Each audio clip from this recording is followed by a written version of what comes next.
Bonjour à tous, c'est Alexis Berger, serial entrepreneur depuis l'âge de 17 ans, master franchisé, investisseur immobilier, consultant et formateur. Aujourd'hui, nous allons voir pourquoi il ne faut pas ouvrir de solarium en franchise ou en tant qu'indépendant d'ailleurs. Alors les centres de bronzage, c'était populaire, oui, mais il y a près de 10 ans maintenant. Depuis, naturellement, de l'eau a coulé sous les ponts.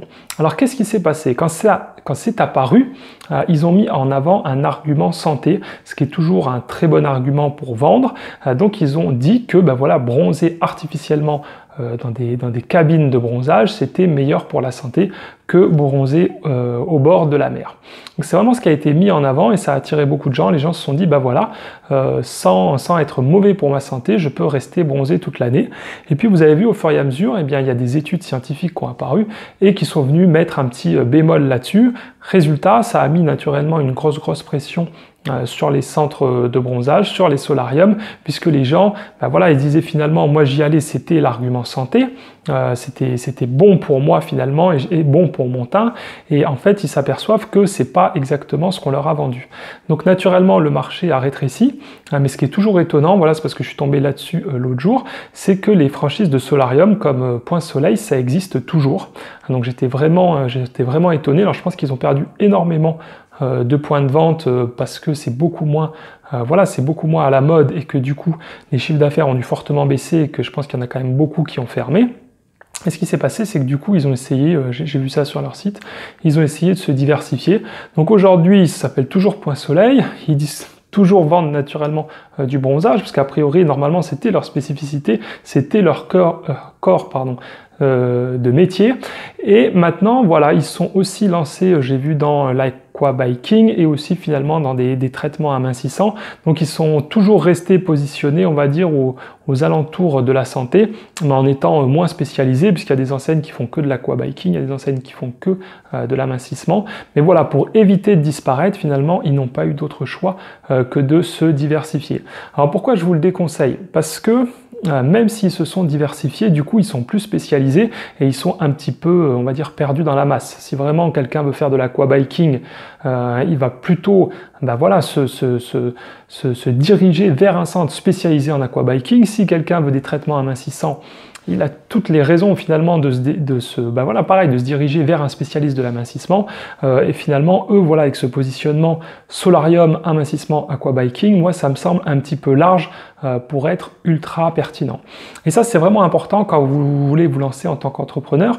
Si vous voulez vous lancer, que ce soit indépendant ou en franchise, quand vous cherchez votre concept, il faut absolument que votre concept soit sur une phase plutôt ascendante, d'accord? Ne prenez jamais un concept sur une phase descendante, et là c'est le cas. Donc si vous savez que le produit, comme les cabines de bronzage, c'est quelque chose qui a de moins en moins la cote, naturellement n'investissez surtout pas dedans, puisque votre chiffre d'affaires, au lieu de monter, va faire que descendre.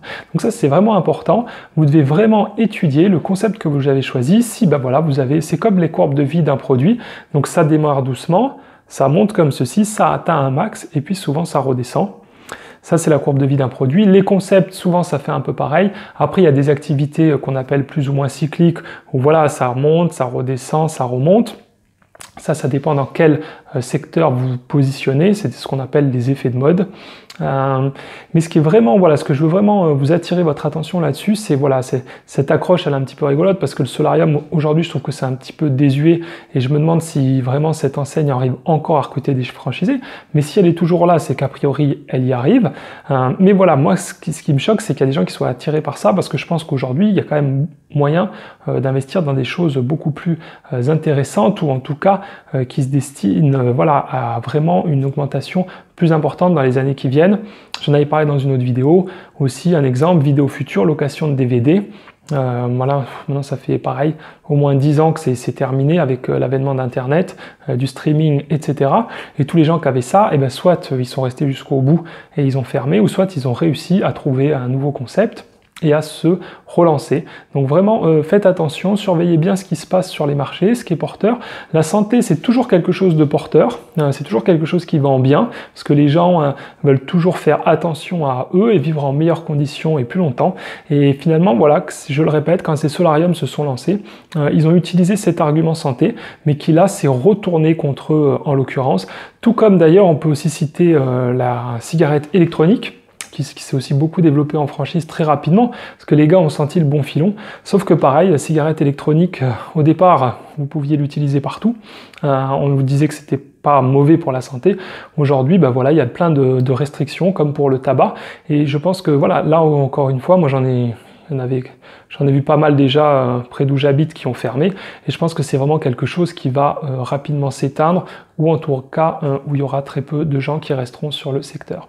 Voilà, ben j'espère que cette vidéo vous a plu, qu'elle vous a appris voilà, à ce qu'il faut faire, comment il faut faire attention, et bien définir le concept avec lequel on veut se lancer.